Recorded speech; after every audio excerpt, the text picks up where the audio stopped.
I'm Captain Brianna Vega, 31 years old, U.S. Army Black Hawk pilot, call sign Reaper 6. For years, I was the steady one, the daughter who showed up, paid off debts, handled crises, and never asked for much in return. But when I came home from 14 months in Mosul and my own family laughed at my call sign over dinner, called it, made up, a video game name, I made a different choice. I stopped explaining myself. Have you ever been mocked or dismissed by someone you'd done everything for? If so, tell me your story in the comments. You're not alone. Before I get into what happened, let me know where you're watching from. And if you've ever had to stand up for yourself after being undervalued, hit that like button and subscribe for more real stories about respect, boundaries, and reclaiming your worth. Because what happened next changed everything. I came home on a Friday in late September, the kind of Virginia afternoon where the air still held summer, but the trees were starting to turn. My duffel hit the floor of my parents' foyer with a thud that felt heavier than it should have. 14 months. That's how long I'd been gone this time, longer than any previous deployment. Mom came around the corner wiping her hands on a dish towel, and for a second, we just looked at each other. "Brianna," she said, and then I was in her arms, breathing in the same floral detergent smell from childhood. Dad appeared behind her, slower, more reserved. He shook my hand, actually shook it, before pulling me into an awkward side hug. "Good to have you back, kiddo," he said. I'd grown up in this house. Knew every creak in the floorboards, every stain on the kitchen counter. But standing there in my civilian clothes, jeans and a plain gray hoodie, I felt like a visitor. The dining room table was set for 5. Ethan and Lena were coming over. A welcome home dinner, Mom had said on the phone. Nothing fancy, just family. Nothing fancy. That was the theme of my relationship with them, really. Nothing too serious, nothing too deep. When I joined ROTC at 20, Dad had called it a good way to pay for school. When I got my commission, Mom told her book club I was doing something with helicopters. When I made captain at 28, Ethan asked if that meant I got to park closer to the building. They loved me. I knew that. But they'd never quite figured out what to do with me. I'd always been the steady one. The problem solver. When Ethan's car got repossessed during my second deployment, I'd sent him $3,000 from my combat pay. When Mom's roof needed replacing, I'd coordinated the contractors from a base in Germany. When Lena struggled to pay her freshman year housing deposit, I'd covered it without asking for repayment. It's what you did for family. You showed up. You fixed things. But there was an imbalance I'd started to notice, especially over the last few years.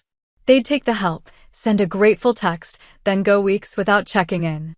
During my last deployment, I'd sent photos, sometimes nothing classified, just landscapes, the occasional shot of our birds on the flight line at sunset. Ethan had responded to one with, "Hope the food's better than your last sandbox vacation." I'd laughed it off at the time. Civilians didn't get it. That was fine. Lena arrived first, bounding through the door with the kind of energy only a 21-year-old college junior could sustain. She hugged me hard, told me I looked tired, asked if I'd gotten taller. I hadn't. She was just remembering me wrong. "How was it?" she asked, and I could see she meant it. "Long," I said. "But good. We did good work." She nodded like she understood, but I could see the distance in her eyes. Good work. What did that mean to someone whose biggest crisis this year was a broken laptop? Ethan showed up 20 minutes later with Megan, his wife of 3 years. Megan had a way of smiling that didn't quite reach her eyes, the kind of expression you'd use when someone showed you a finger painting and you had to be polite. She hugged me, told me I looked so strong, then immediately asked if I'd had time to date overseas. "Not really the priority," I said. Right, she said, laughing. "Guess you were pretty busy." Dinner was pot roast, mashed potatoes, green beans. Comfort food. The kind of meal that was supposed to make you feel like everything was normal. We sat around the table, and Dad said grace, something he only did when I was home, like he thought I needed the ritual. Then we ate, and the conversation started. "So," Ethan said, cutting into his meat. 14 months. That's gotta be some kind of record. "Standard deployment rotation," I said. "Just how it worked out." "Still flying those Blackhawks?" "Yeah. Must be nice," Megan said. "I mean, seeing the world and everything."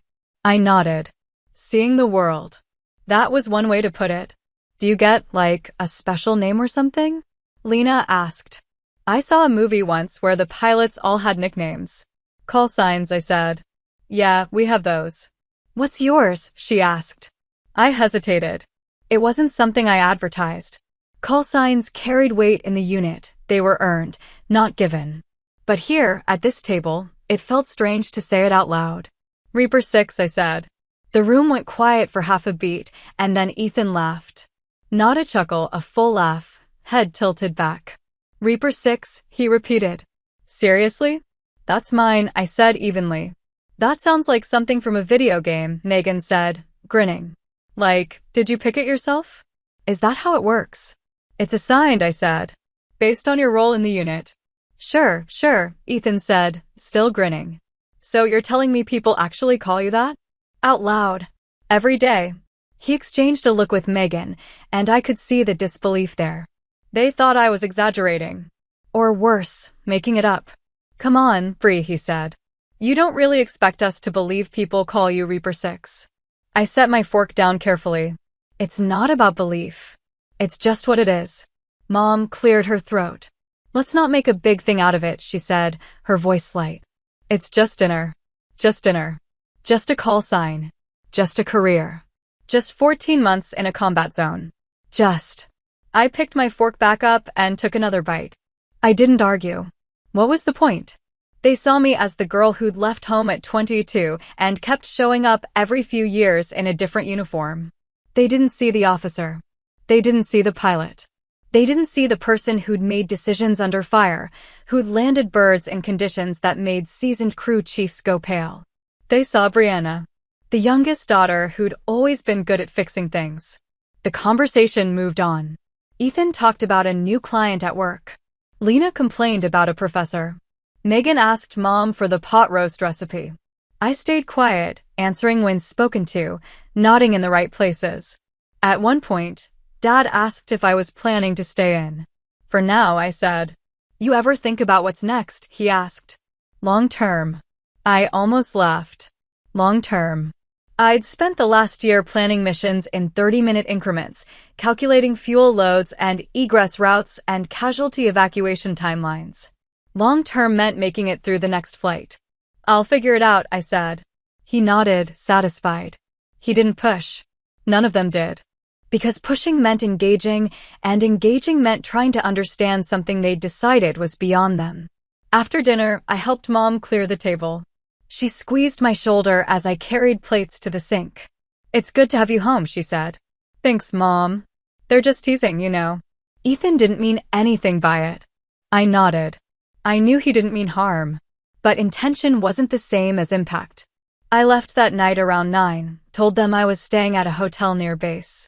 Mom protested, said my room was still there, still mine, but I couldn't do it. Couldn't sleep in that twin bed under the same posters from high school, pretending I was still the girl who'd lived there. I drove back to the hotel in silence, windows down, letting the cool air clear my head. And I realized something I'd been avoiding for months. They would never understand. Not because they didn't care, but because they couldn't see past the version of me they'd built in their heads. I was Captain Brianna Vega. Call sign Reaper 6. I'd led crews through situations most people couldn't imagine. But to them, I'd always be the kid who fixed things and flew helicopters as a hobby. And maybe that was fine. Maybe I didn't need them to understand. But it still hurt. The signs had been there for years. I just hadn't wanted to see them. It started small. Text messages that took days to get responses. Phone calls that went to voicemail, then never got returned. During my first deployment, they'd been diligent. Weekly emails, care packages every month, Mom crying on video calls. By the second deployment, the emails came every few weeks. By the third, I was lucky to get a call on my birthday. I told myself they were busy. Dad had retired, but he'd taken up consulting work. Mom had her book club and her volunteer shifts at the library. Ethan had his career, his marriage, his own life. Lena had college. They had their worlds, and I had mine. But worlds were supposed to overlap, weren't they? That was what family meant. I remembered sending a photo once from Mosul. Nothing classified, just me standing in front of our hangar at sunset. The Blackhawks lined up behind me like a steel chorus. I'd captioned it something simple, "Another day at the office." Ethan had replied 3 days later, "Hope the food's better than your last sandbox vacation." I'd stared at that message for a long time. Sandbox vacation. Like I was on some kind of adventurous gap year, taking selfies at exotic locations. Not leading extractions under fire. Not making decisions that kept people alive. Megan was the worst about it. She had a way of talking to me like I was a curiosity, something to be observed and commented on from a safe distance. Once, at a family barbecue between deployments, she'd asked about my war stories, like she was requesting a party trick. "Do you ever get scared?" she'd asked, drink in hand, leaning in like we were sharing secrets. "Sometimes," I'd said. "But, like, really scared? Like thinking you might die?" "Yeah," I'd said. "Sometimes." She'd nodded, fascinated, then turned to someone else and changed the subject. It wasn't that she didn't care. It was that she didn't know how to care. I was a novelty. A conversation starter. The sister-in-law who did something interesting. I'd brushed it off at the time. You had to in this job. Civilians didn't understand, and that was fine. You couldn't expect them to. The gap between their lives and yours was too wide, the experiences too different. You learned to translate yourself into terms they could grasp, to sand down the sharp edges of what you did so it didn't make them uncomfortable. But the gap kept widening. Mom had started doing this thing where she'd change the subject whenever deployments came up. We'd be on the phone, and I'd mention an upcoming rotation, and she'd interrupt with something about Lena's classes or Dad's golf game. "Let's not talk about danger over dinner," she'd said once, cutting me off mid-sentence. I'd stopped talking. It wasn't malicious. I knew that. She was scared in her way. Scared of losing me, scared of imagining what I did, scared of the reality that her daughter flew into places most people only saw on the news. So she chose not to imagine it at all. Easier that way. But it meant she didn't see me. Didn't see the work, the responsibility, the weight of command. She saw the uniform, sure. She'd introduce me to her friends as my daughter, the pilot. But it was always said with a hint of confusion, like she was still waiting for me to come to my senses and pick a real career. Dad was more direct about it. He'd ask questions sometimes, practical ones, about pay scales and benefits and retirement plans. He'd been an accountant for 35 years. Everything was numbers to him. Once, when I'd mentioned being promoted to captain, he'd asked what that meant in terms of salary increase. "It's not really about the pay," I'd said. He'd frowned, genuinely puzzled. "Then what's it about?" I hadn't known how to answer that. How do you explain command to someone who's never held it? How do you describe the weight of being responsible for lives, for missions, for decisions that don't have clean answers? You don't. You just nod and change the subject. Ethan was different. He wasn't confused or scared, he was dismissive. It wasn't active hostility, just a kind of benign disinterest mixed with mild condescension. He'd always been the golden child, the one who'd done everything right. Good college, good job, good marriage. His life made sense to our parents. Mine didn't. He'd ask about the military the way you'd ask someone about a hobby. Still doing the army thing? Like it was a phase. Like I'd wake up one day and realize I should have gone to business school instead. During my last visit home before this deployment, he'd made a comment that stuck with me. We'd been sitting in the backyard, just the two of us, and he'd asked if I ever thought about settling down. "I am settled," I'd said. "No, I mean really settled. Normal job, normal life. Maybe find someone, start a family." "I have a job," I'd said. "And a life." "You know what I mean," he'd said, not unkindly. "Something stable." I'd wanted to laugh. Stable. I'd flown 67 missions in the last year. I'd landed in hot zones, under fire, with wounded crew members and failing instruments. I'd made split-second decisions that determined whether people lived or died. And he thought I needed stability. But I just nodded. Said something non-committal. Let it go. Because that was what you did. You let it go. The distance grew.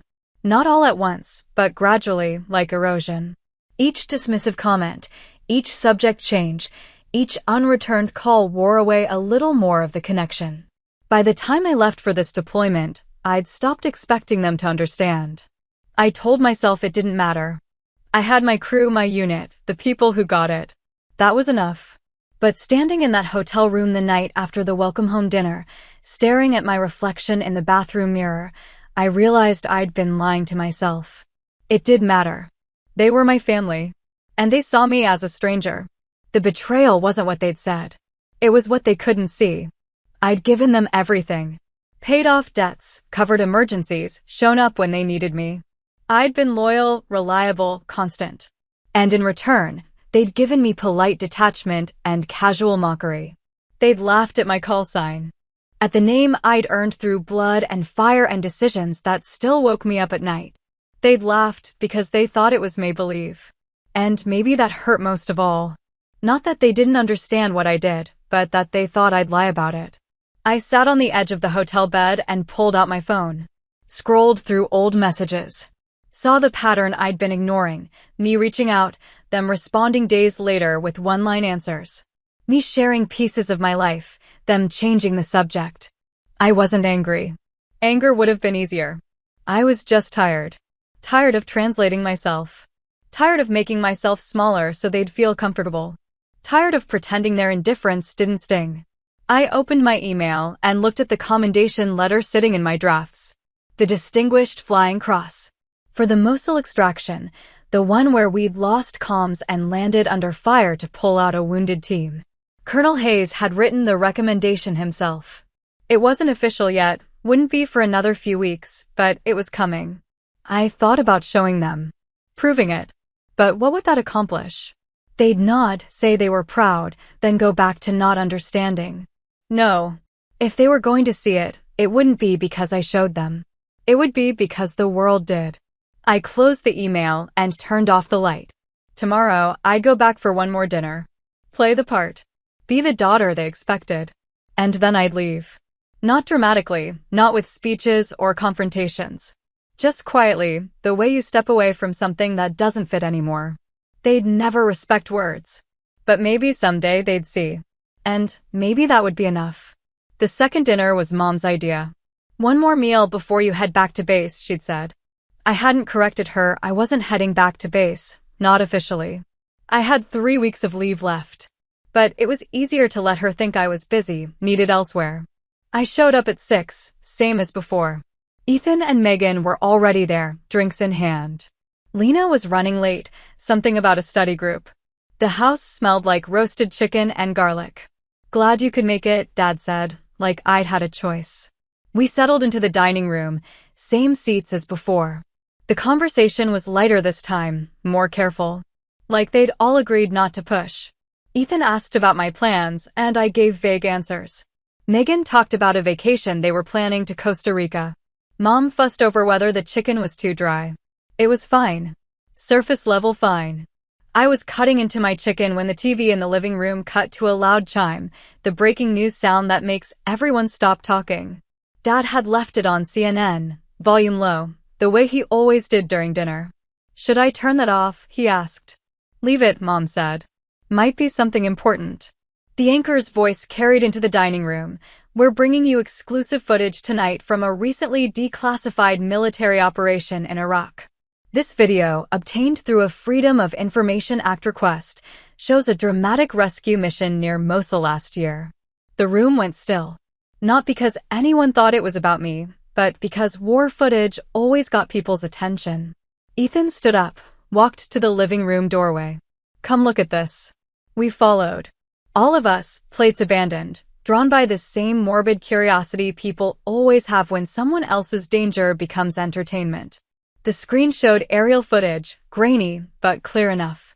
A Black Hawk coming in fast and low over a bombed-out street, dust and smoke everywhere. Tracers lit up the twilight ground fire, close enough to be terrifying. The bird didn't waver. Just kept descending, steady, controlled. That's insane, Ethan muttered. Who would fly into that? The camera angle shifted, ground footage now, helmet cam from one of the soldiers being extracted. You could hear the rotor wash, the shouting, the controlled chaos of a hot extraction. And underneath it, calm and clear over the radio, Reaper 6, dust off complete. We're wheels up in 30 seconds. My voice. Mom's hand went to her mouth. The footage kept rolling. The Black Hawk lifted off, took fire on the climb out, banked hard left. You could see the crew chief returning fire from the door. Then the feed cut back to the studio. The anchor looked directly at the camera. The pilot of that aircraft was U.S. Army Captain Brianna Vega, who was later awarded the Distinguished Flying Cross for actions during this mission. 3 soldiers were successfully extracted under heavy fire, with no casualties. The Pentagon declassified this footage earlier this week. Silence. Complete, suffocating silence. I hadn't moved. Hadn't reacted. I just stood there in the doorway, watching my family process what they'd just seen. Lena walked in from the front door, late, oblivious. Sorry, traffic was. She stopped when she saw everyone frozen in front of the TV. What's going on? That was Brianna, Mom whispered. What was Brianna? On the news, Ethan said. His voice was strange. Hollow. That was her. Flying that helicopter. Lena looked at the TV, then at me. Wait. That footage, that was you. I nodded once. The call sign they said, Megan said slowly. Reaper 6. That's what you said at dinner. She stopped herself, but the damage was done. Ethan turned to look at me. His face had gone pale. Jesus, Bri. That was real. You actually, yeah, I said quietly. When did this happen? February. Last year. And you didn't tell us? I tried, I said. Not angry, just factual. I sent photos. Updates. You made jokes about sandbox vacations. He flinched. Mom was crying now, silent tears running down her face. Dad had sunk into his armchair, staring at the TV even though they'd moved on to the next story. The Distinguished Flying Cross, Megan said, still processing. That's a big deal, isn't it? Yeah, Lena said softly. It's a really big deal. I didn't elaborate. Didn't need to. The footage had said everything I couldn't. Why didn't you tell us it was that serious? Mom asked. We thought you were just, I don't know, flying supplies or something. I did tell you, I said. You didn't want to hear it. That's not fair, Ethan said, but there was no conviction in his voice. Isn't it? I kept my tone level. Not accusatory, just honest. Last week, you laughed when I told you my call sign. You said I made it up. You thought I was exaggerating. We didn't know, he said. You didn't ask. The words landed like stones. Dad finally spoke. I think we owe you an apology. You don't owe me anything, I said. But maybe you could try to understand that when I tell you something about my life, I'm not making it up. I'm not exaggerating. I'm just telling you the truth. Mom crossed the room and hugged me hard. I'm sorry, she whispered. I'm so sorry. I let her hold me, but I didn't cry. Didn't crumble. I'd done my crying months ago, alone in a barracks room halfway around the world, wondering why the people who were supposed to know me best couldn't see me at all. When she pulled back, her face was wrecked. Were you scared? During that mission? Terrified, I said. But you didn't sound scared. On the radio. That's the job. She nodded like she was starting to understand, even though I knew she wasn't. Not really. But maybe understanding wasn't the point. Maybe belief was enough. Ethan stepped forward. I'm sorry, Bri. I really am.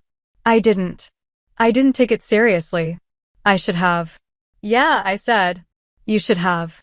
He looked like he wanted to say more, but I wasn't interested in a long conversation. Not now. Not here. Lena was still staring at the TV, even though they were talking about stock markets now. You're actually a war hero, she said quietly. I'm a pilot, I said. Who did her job? Don't downplay it, Dad said. His voice was rough. You saved lives. That's not nothing. I know it's not nothing, I said. I've always known that. The unspoken words hung there. You're the ones who thought it was nothing. We stood there in the living room, the dinner growing cold in the next room. Everything fundamentally changed. They looked at me differently now. I could see it in their faces, guilt, confusion. Like I'd transformed into someone else right in front of them. But I hadn't transformed. I'd always been this person. They just hadn't been paying attention. I should go, I said.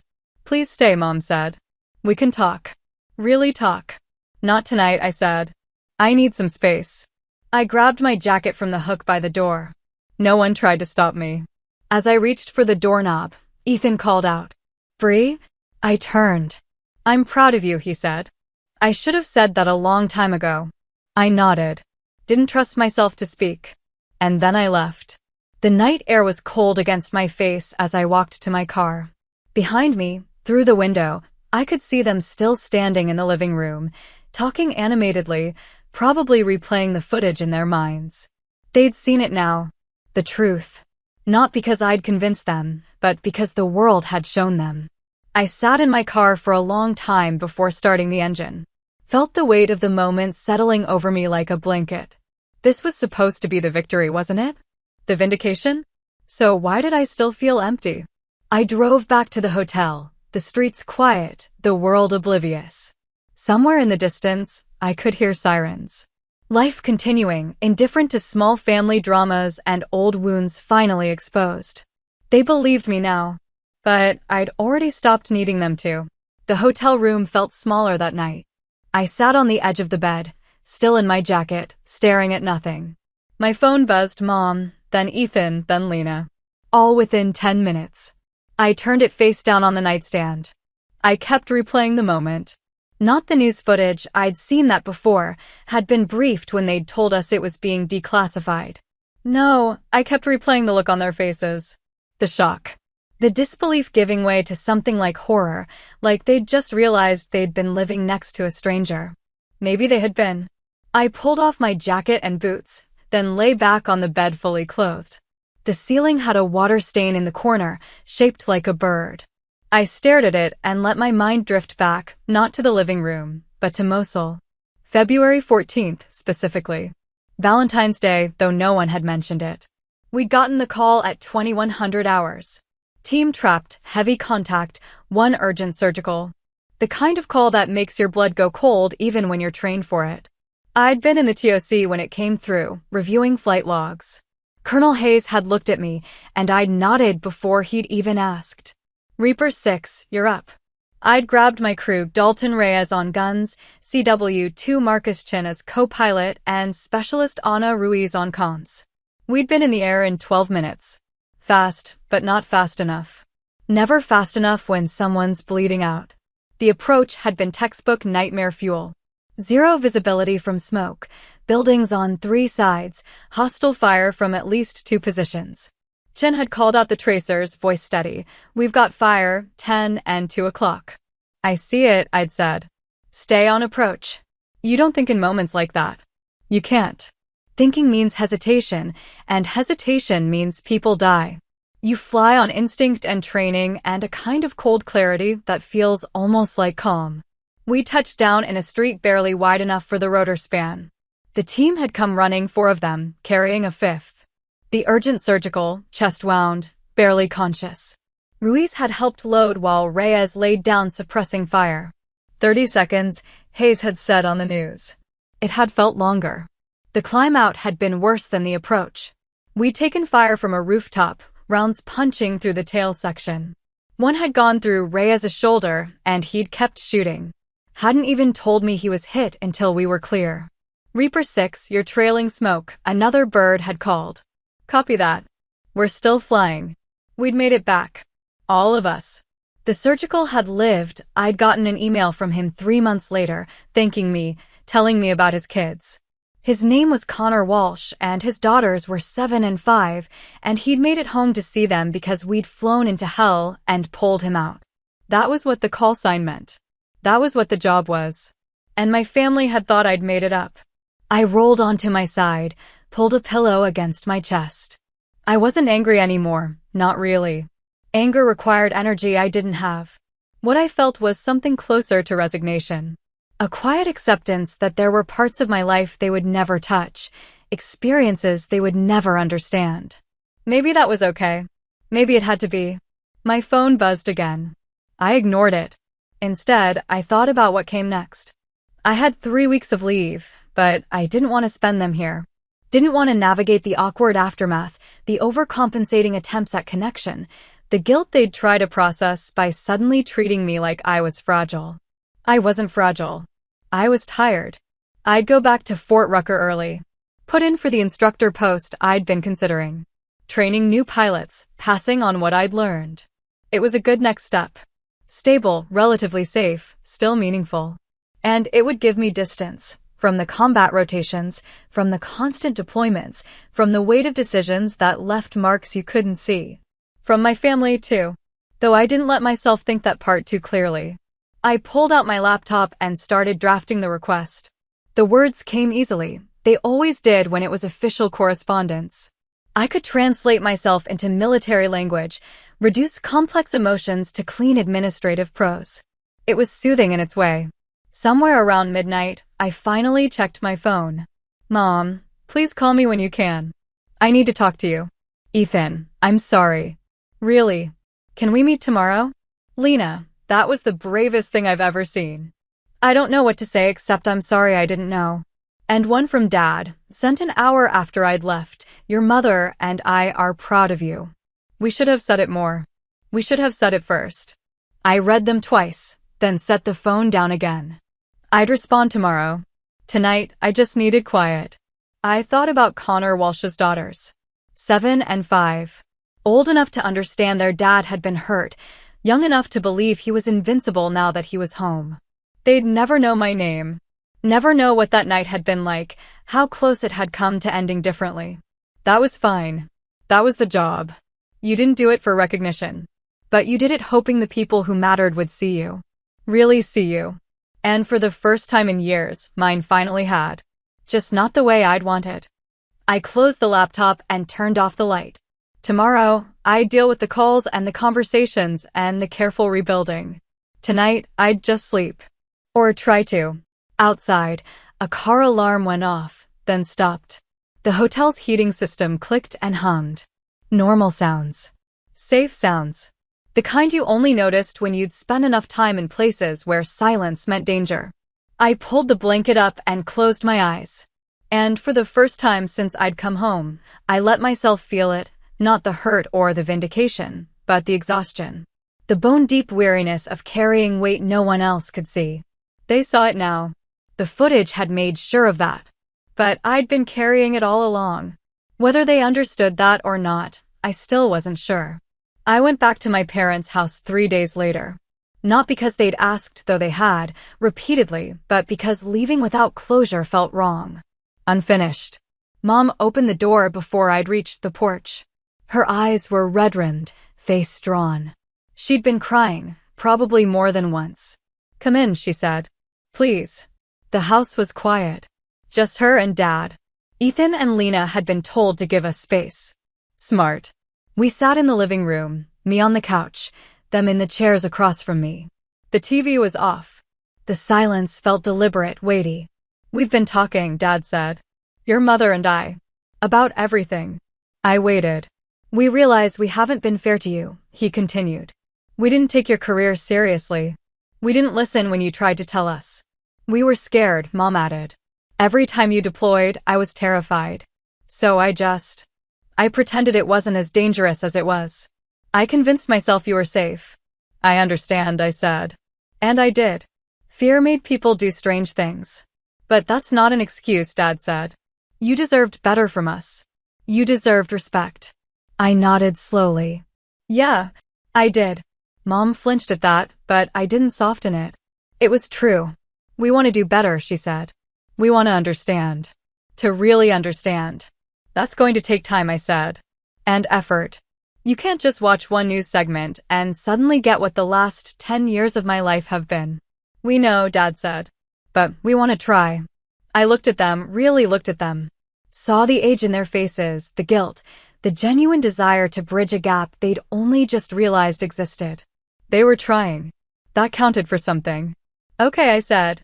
We can try. Mom exhaled like she'd been holding her breath. Thank you. But I need you to understand something, I said. I'm not going to explain myself anymore. I'm not going to justify my choices or prove that what I do matters.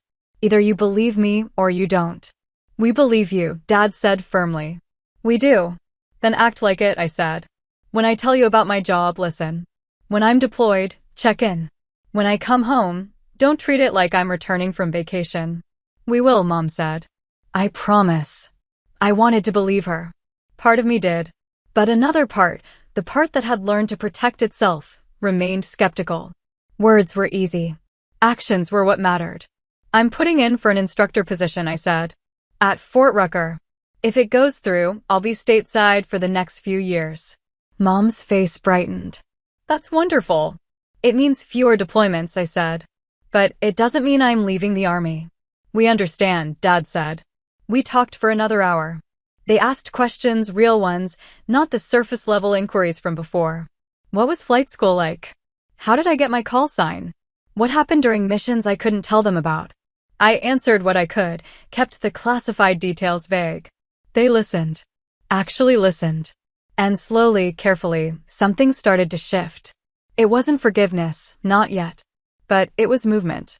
When I stood to leave, Mom hugged me again. I love you, she said. I'm so proud of you. I know, Mom. Do you? She asked. Because I don't think we've said it enough. You haven't, I said honestly. But you're saying it now. She held me tighter. Ethan called that evening. I was back at the hotel, packing my things when the phone rang. Hey, he said when I answered. Hey, can we talk? In person? I hesitated, then agreed. We met at a coffee shop near the highway, neutral territory. He looked rough. Tired. Like he hadn't been sleeping well. I've been thinking about what you said, he started. About how I didn't take you seriously. About the jokes. Okay. I was an asshole, he said bluntly. And I'm sorry. I stirred my coffee, said nothing. I think I was jealous, he continued. Which is stupid, because you were literally risking your life, but I was jealous that you had this thing, this purpose, and I was just selling software. There's nothing wrong with selling software, I said. I know. But it's not the same, is it? You're actually doing something that matters. What you do matters too, I said. Just differently. He shook his head. You don't have to be nice about it. I'm not being nice. I'm being honest. The world needs people who do what you do. It also needs people who do what I do. They're different roles. He looked at me for a long moment. When did you get so wise? I'm not wise, I said. I'm just tired of pretending things are more complicated than they are. We sat in silence for a while. Then he asked, are we okay? We're getting there, I said. But it's going to take time. I know. And you can't make jokes about my job anymore, I added. Not even the friendly kind. Understood. And if I tell you something, you have to believe me. Even if it sounds impossible. I will, he said. I promise. I nodded. Then yeah, we're getting there. He smiled, small, but genuine. Thank you. For what? For giving me another chance. I finished my coffee, didn't answer right away. Finally, you're my brother. That's what family does. Even when family screws up? Especially then. We left the coffee shop together, stood in the parking lot for a moment. He hugged me quick, awkward, but real. Be safe, he said. Wherever you end up. Always am. Reaper 6, he said, testing it out. It suits you. I smiled despite myself. Thanks. I drove back to the hotel and finished packing. Tomorrow, I'd head south. Start the next chapter. The transition felt right, not an ending, but a shift. My phone buzzed one more time. Lena, love you, sis. Proud of you. Always have been, even when I didn't know how to show it. I typed back, love you too. And for the first time in days, I felt something like peace. They'd never fully understand. That was okay. Understanding wasn't required. Belief was. Respect was. And maybe slowly we were getting there. I turned off the light and lay down. Tomorrow would come.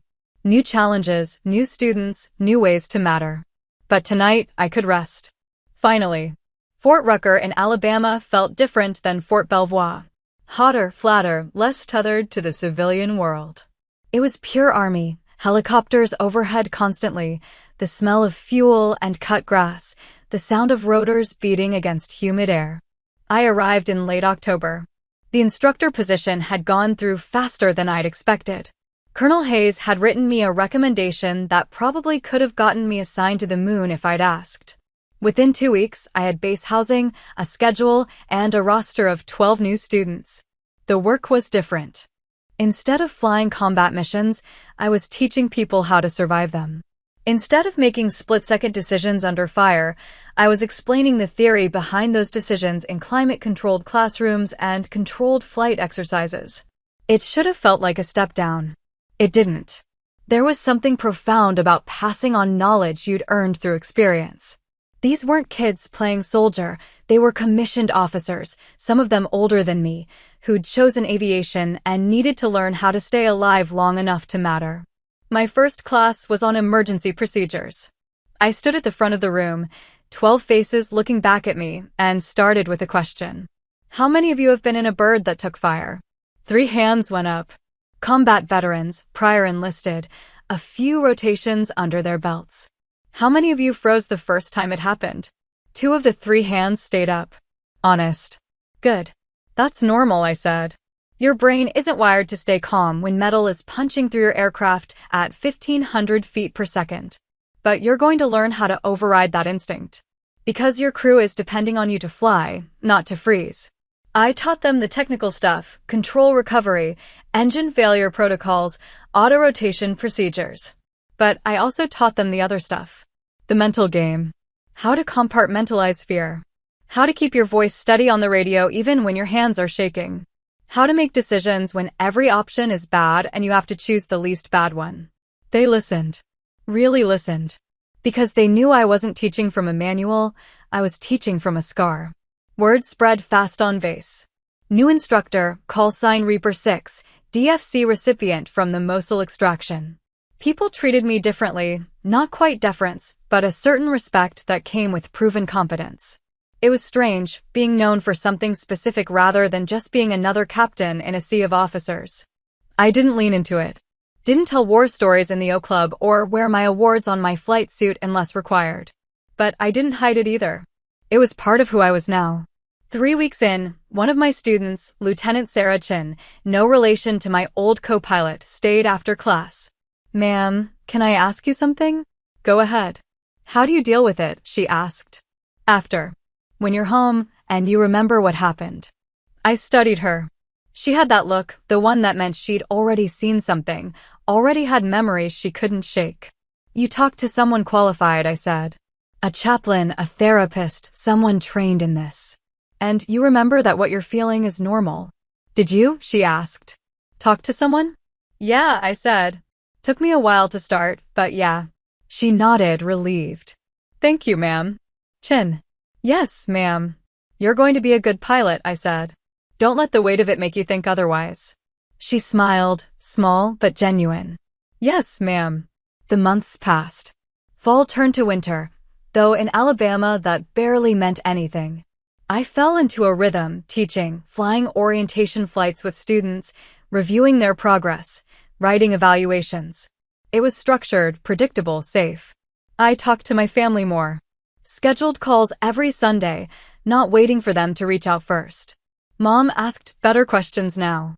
Dad actually listened to the answers. Ethan sent me articles about military aviation, trying to understand. Lena started a project about women in the military for one of her classes, interviewed me over video call. It wasn't perfect. Sometimes they still said things that revealed how little they grasped about my world. But they were trying. That counted. In January, the awards ceremony happened. The Distinguished Flying Cross, officially presented.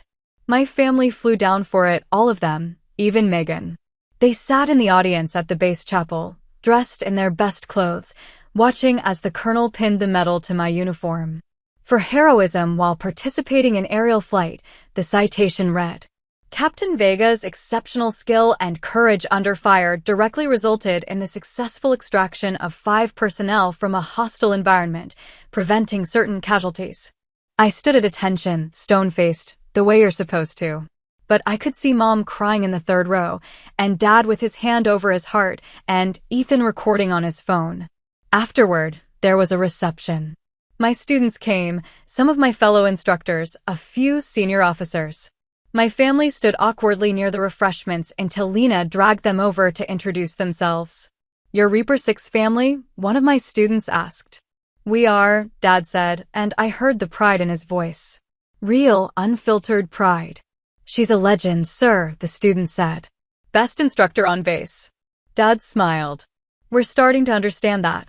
I watched from across the room, talking to Colonel Hayes about the next class rotation. Watched my family navigate this world that had always been foreign to them, trying to understand, trying to belong. They didn't belong here. They never would. But they were showing up. That was enough. Hayes noticed where I was looking. Good family. They're learning, I said. He nodded. That's all you can ask. Later, at dinner off base, Ethan raised his glass.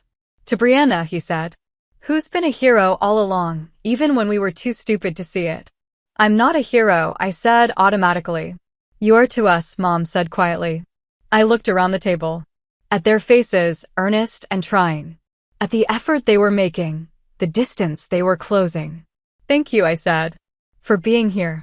Where else would we be? Lena asked. And I realized, maybe for the first time, that I believed her. We'd been broken. We'd hurt each other. But we were rebuilding.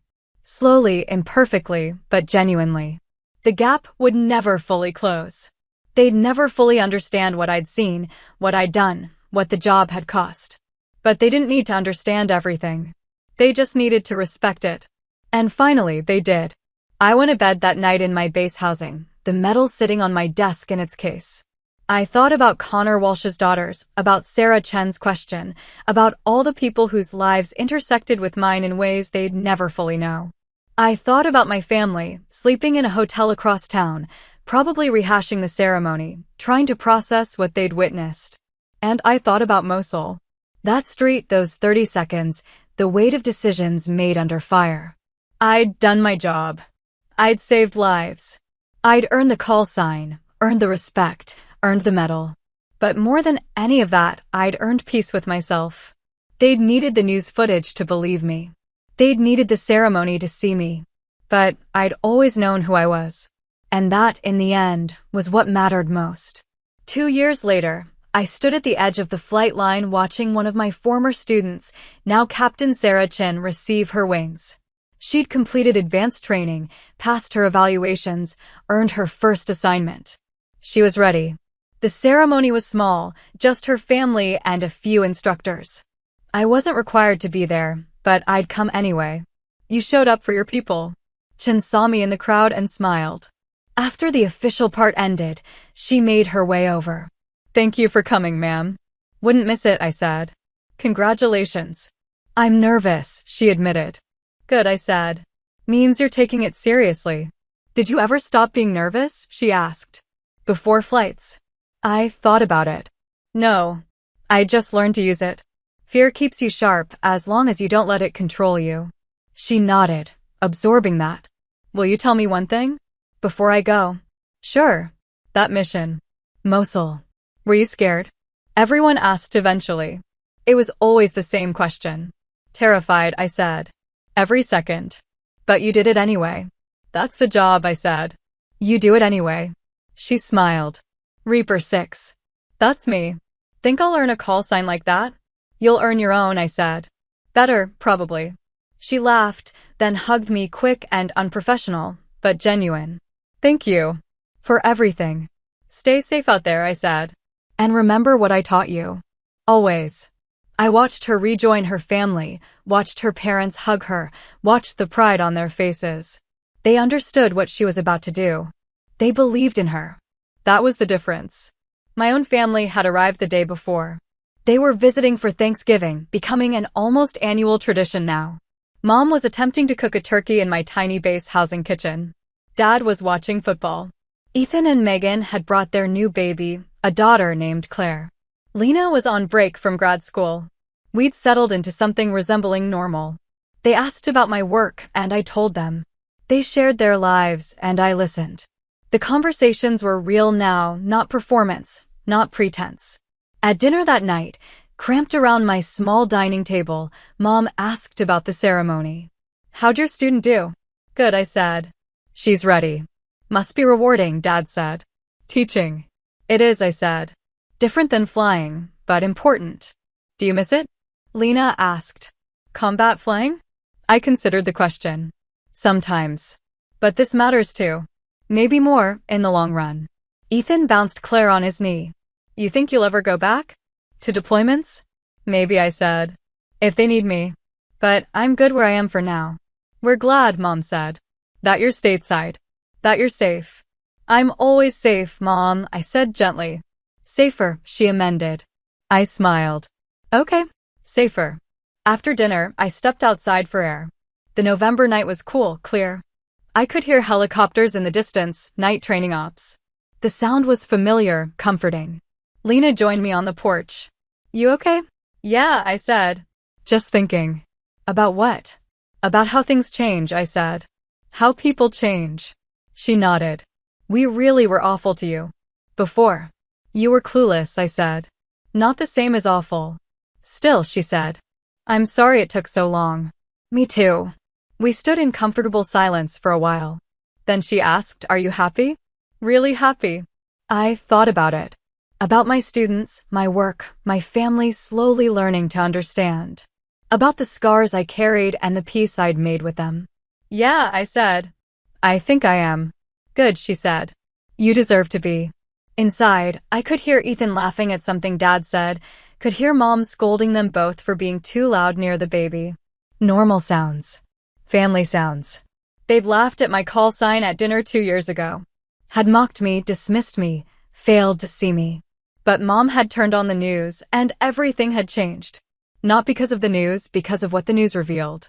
The truth I'd been trying to tell them all along. I wasn't bitter about it anymore.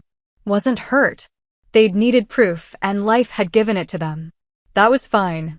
We'd all moved forward. Colonel Hayes appeared in my memory, something he'd said during our last one-on-one. You can't control how people see you, Captain. You can only control how you see yourself. I'd earned my place. Earned my call sign. Earned my peace. And my family had finally earned their way back into understanding. 2 years ago, I'd felt empty after the vindication. Like proving them wrong hadn't filled the hole their doubt had created. But I understood now, it wasn't about proving them wrong. It was about proving myself right. About trusting my own assessment of who I was and what I'd done, regardless of whether anyone else believed it. The news footage had changed their minds. But I'd already known the truth. And that certainty, that quiet confidence, was what I'd been searching for all along. Lena headed back inside, and I lingered a moment longer. Watched the stars, listened to the distant rotors, felt the weight of everything I'd carried and everything I'd learned. They say you can't change how people see you. Maybe that's true. But sometimes, life changes it for you, one landing at a time. And sometimes, you realize it doesn't matter what they see. What matters is what you know. I turned and walked back inside, back to my family, back to the warmth and noise and imperfect love that had finally learned to recognize me. Back to the life I'd built. One flight at a time. 3 years is a long time in the military. Long enough for orders to change, for priorities to shift, for everything you thought was settled to append itself. I learned that the hard way in April, when Colonel Hayes called me into his office with that particular expression that meant my comfortable instructor life was about to get complicated. Captain Vega, he said, gesturing to a chair. Close the door. I did. Sat down. Waited.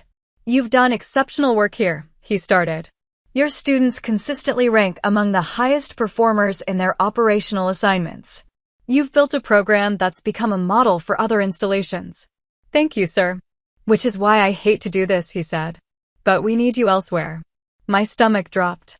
Sir, Joint Task Force. Multinational training operation in Poland. They need an experienced combat pilot who can also teach.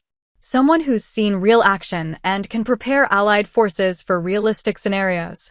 He slid a folder across the desk. It's a year-long assignment. You'd be training Polish and Romanian aviators primarily, with some NATO integration exercises. I opened the folder. Read the first page. Felt the weight of it settling over me. When? I asked. 8 weeks. June 1st. I nodded slowly. A year in Poland. A year away from the comfortable rhythm I'd built, the life that finally made sense, the family relationships I'd carefully reconstructed. This is voluntary, Hayes said, reading my face. I can find someone else. But you're my first choice. You're everyone's first choice. Can I think about it? Take 48 hours, he said. But Brianna, This is the kind of assignment that shapes a career. You do well here. You're looking at major ahead of schedule. Maybe even a command position after that. I left his office with the folder under my arm and a decision weighing on me like extra fuel load. That night, I called my family. Conference call, something we'd started doing monthly, everyone on at once. It was chaotic, but it worked. Poland? Mom said when I told them. That's so far. It's Europe, Mom. Not Mars. For a year. Ethan asked. What about your students here? They'd assign someone else, I said. It's not about me specifically. It's about the program. But you built the program, Lena pointed out. She was finishing her PhD now, writing her dissertation on military family dynamics. This conversation was probably going to end up in her research. Programs outlive their builders, I said. That's the point. Do you want to go? Dad asked. The practical question, the one that mattered. I paused. Did I? Part of me loved the idea, new challenge, new environment, the chance to work with international forces and expand my skill set. Part of me hated it, leaving stability, leaving the life I'd fought to build, starting over again. I don't know, I admitted. It's a good opportunity. But, Mom prompted. But I'm tired of starting over, I said. I've been doing that my whole career. New base, new assignment, new everything. I finally have something stable. Stable isn't always growth, Ethan said. You taught me that. I did. Yeah. When I was thinking about leaving my company last year, you told me comfort is the enemy of progress. I laughed to spite myself. I forgot I said that. Well, you did. And you were right. We talked for another hour. They asked good questions about the assignment, about what I wanted long-term, about whether this was fear or wisdom talking. In the end, they didn't tell me what to do. Just listened. Whatever you decide, Mom said before we hung up, we support you. We're proud of you. That doesn't change. I know, Mom. Do you? She asked, echoing her question from years ago. Because I want to make sure you really know. I do, I said. And I meant it. I spent the next day talking to people whose opinions mattered. Former students who'd deployed, who understood what it meant to choose between comfortable and challenging. Fellow instructors who'd faced similar decisions. A chaplain who helped me sort through the tangle of obligation and desire and fear. By the evening of the second day, I knew. I found Colonel Hayes in his office, late as usual. Sir, I said. I'll take it. He smiled. Good.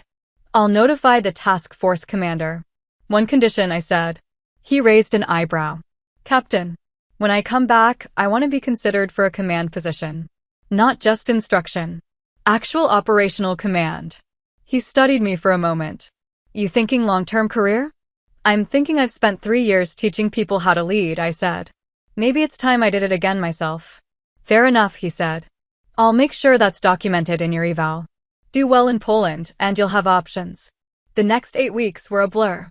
Out processing, briefings, medical updates, language basics, enough Polish to be polite, enough NATO protocol to not embarrass myself. I handed off my students to Captain Rodriguez, a solid pilot who'd understand what I'd built and maintain it. Sarah Chin, now deployed in Germany, sent me an email. Heard you're heading to Europe. Buy you a beer if our schedules align. I wrote back, deal. My family came to visit one last time before I left. We spent a long weekend in Alabama, nothing special, just time together. Claire was 3 now, talking constantly, asking questions about everything. She wanted to know if helicopters were loud, if Poland had playgrounds, if I'd bring her back a toy. Maybe, I said, bouncing her on my knee. If I find a good one. A helicopter toy, she specified. Ethan laughed. Kid knows what she wants. On the last night, we had dinner at a restaurant off base, Italian place, nothing fancy. Over pasta and wine, the conversation turned reflective. Remember when you came home 5 years ago? Lena asked. That first dinner? Unfortunately, I said. I was such an idiot, Ethan said. We all were. You were civilians, I said. You didn't know. We should have known to trust you, Mom said quietly. That's what I regret most. Not that we didn't understand, that we didn't believe you. We're past it, I said. Really? Are we? Dad asked. Or are you just saying that? I considered the question honestly. We're past it. What happened then made us better now. I wouldn't change that. Even the painful parts? Lena asked. Especially those, I said. Pain teaches things comfort never could. Megan, who'd been quiet most of the evening, spoke up. Can I say something? Of course, I said. I was the worst, she said. That first dinner. The video game comment. I was condescending and dismissive, and I'm ashamed of it.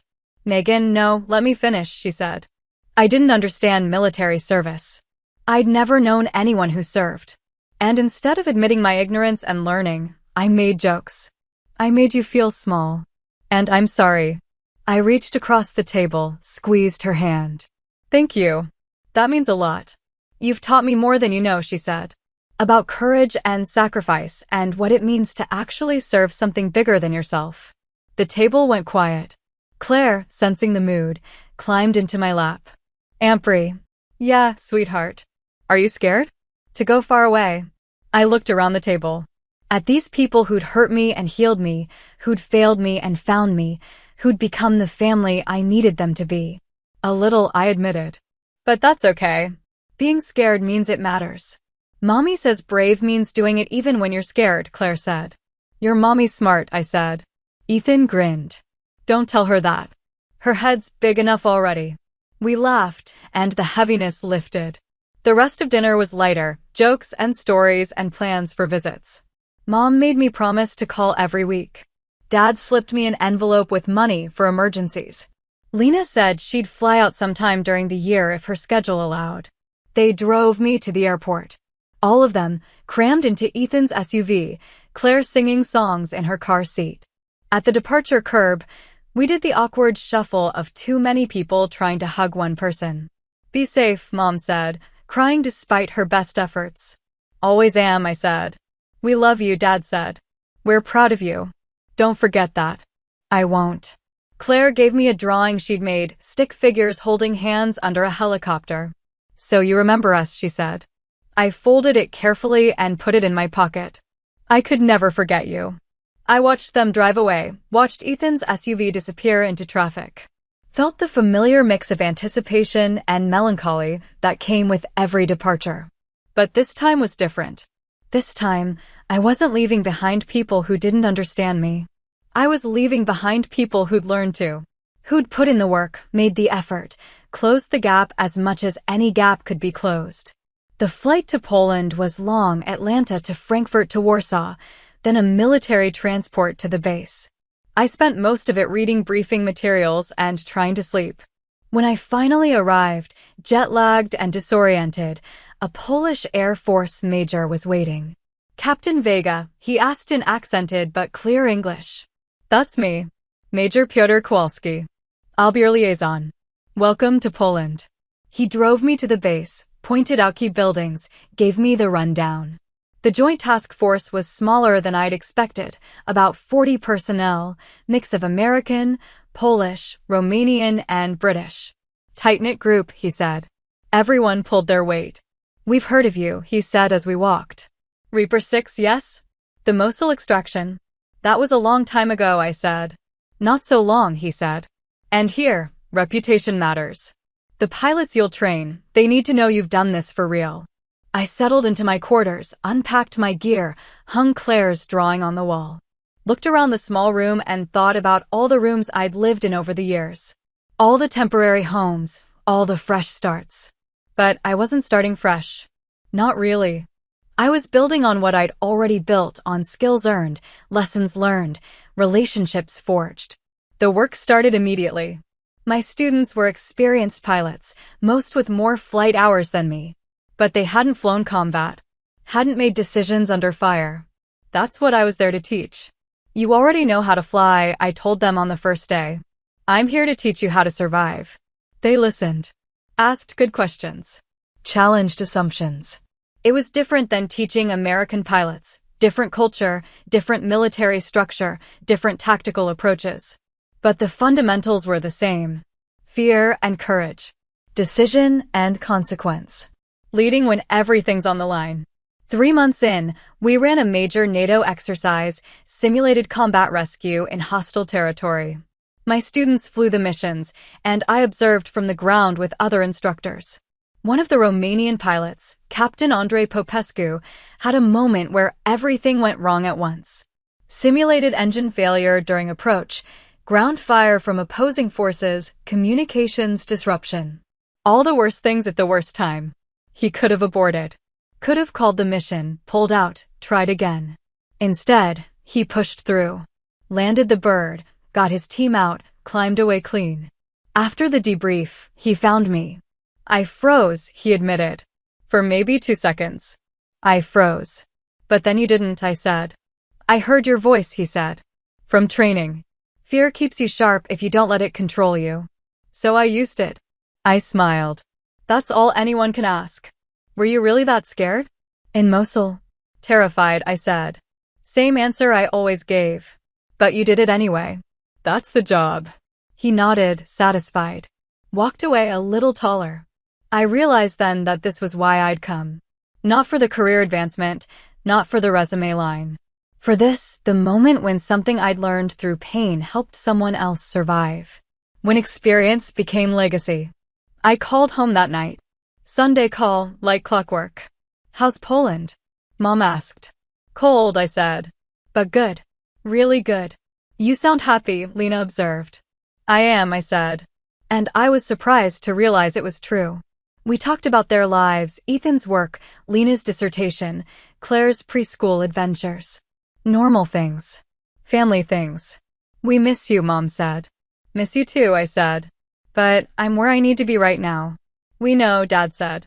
We're proud of you. I smiled. I know, Dad. I really do. After we hung up, I sat in my quiet room and thought about the trajectory of the last 8 years. From that first painful homecoming to this moment, alone in Poland, but not lonely, far from family, but connected to them in ways that transcended distance. They'd laughed at my call sign, had doubted my truth, had needed proof before they could believe. But they'd learned, had grown, had become the family I needed them to be. And I'd learned too, had stopped needing their validation to know my worth. Had found peace in my own assessment of who I was and what I'd done. The gap would never fully close. Some distances were unbridgeable, not because of lack of love, but because of fundamentally different lived experiences. But love didn't require perfect understanding. Just respect. Just effort. Just showing up, again and again, trying to close the gap even when you knew you'd never fully succeed. That was enough. I pulled out my phone and looked at Claire's drawing. Stick figures under a helicopter, holding hands. Simple. True. Perfect. I pinned it back on the wall and got ready for bed. Tomorrow, more training. More students learning to survive. More opportunities to turn pain into purpose, experience into legacy. The work continued. The mission evolved. But the core remained the same. I was Captain Brianna Vega. Call sign Reaper 6. And I knew exactly who I was. Finally, completely, without doubt. And that made all the difference. Here's where I'll leave it for now. If you've ever had your work laughed off until the truth hit the screen, I want to hear from you. Have you been underestimated by family or friends? What finally made them take you seriously? When respect shows up late, do you forgive or set firmer boundaries? If you were at that dinner table, what would you have said to them? Want to follow up on the Mosul mission, the rank path, or how I set boundaries afterward? Drop your story in the comments, hit like, and subscribe for more true, no drama narratives about earning respect and keeping it. Share this with someone who needs a quiet win today, and tap the bell so you don't miss what comes next.